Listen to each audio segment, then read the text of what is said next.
Hello everybody, this is Cholera. Welcome back to Game 5 of Group 12 of the MST. This will be the last MST group, or game I do, of course. We'll be moving on next to the round 32 when that gets started. But this will determine whether Com or Gogo will be moving on to the next round. And I think this is the last game that's being played to determine that. 24 players move on from the MST to be joined by the 8 from the top 8 of the last MSL. And there is the man who used to date Toss Girl, according to the latest rumor mill. I think Toss Girl probably just ended up getting a new prescription for her contact lenses.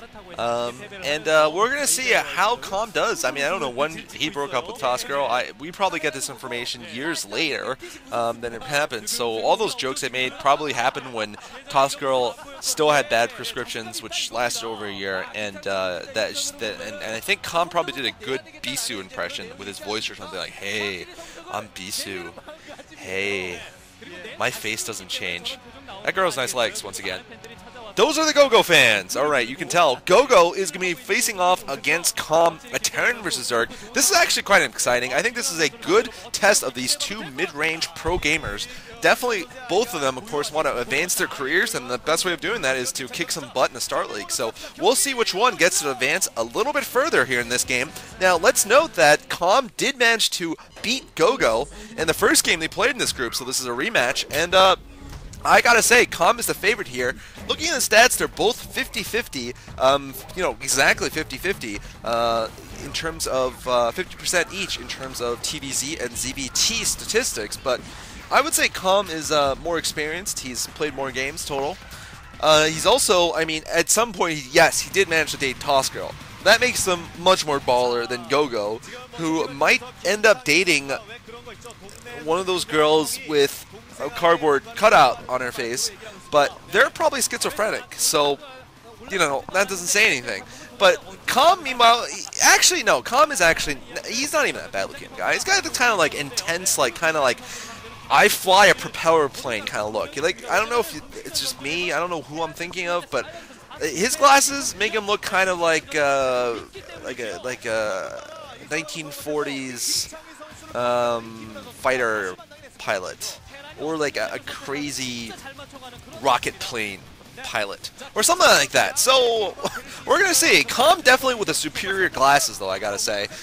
On the other hand, though, he does not have the wide range protection, as we see of Gogo's glasses, which protect 60% of his face.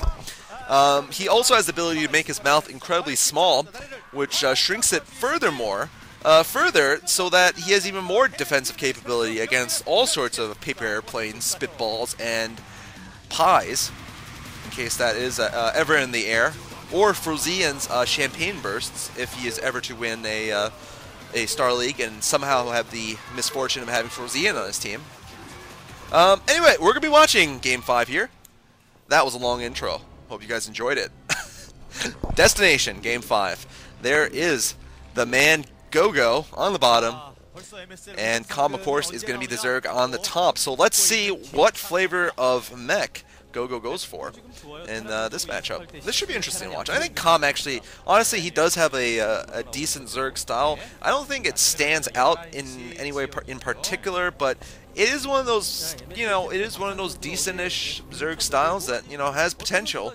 I would say it's not on the level of some of the rising Zerg stars, though, like a Zero or a By Hero, for example, who I really like from last season. I haven't seen much of him recently, but really liked his play. Or a By Great, of course, against Bisou. A very amusing game, although By Great also hasn't played that much outside of Pro League. So we'll see what happens here. It looks like we're going to probably see just a wall in here. Oh, no! We're going to see an 8-Rax, I believe. That is an 8-Rax from Gogo. Yeah, that's an 8-Rax. So Gogo going for an interesting formation. He's going to go 8-Rax, but he's not going to go forward with it. He's not going to go proxy with it. And instead, he's actually going to go for gas right after his barracks. We've seen this before. Flash has done this before, actually. This is a super fast... Man, this is going to be really interesting. This is going to be a super fast factory build, or it can also go into bunker rush, of course. And what is he going to do to stop the scouting is the problem here, because every Zerg drone scouts now on destination, and there's Calm, of course. He's going to spot everything he needs to know. In fact, he's going to spot one more thing when he gets in, and that, of course, is the gas. So has Calm managed to stop himself from going 12 hatch? We'll see if he builds his hatchery inside of his base here. That could be a possibility.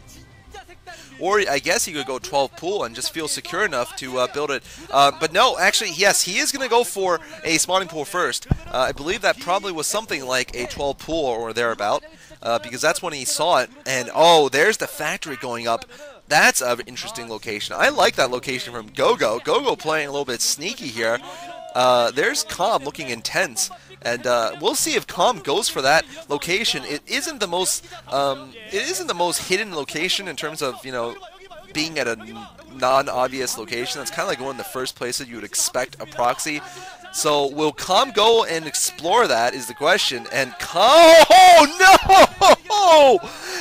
no, whoa, Calm, Tosco breaking up with you must have messed up your brain or something, because you didn't go up the ramp, man.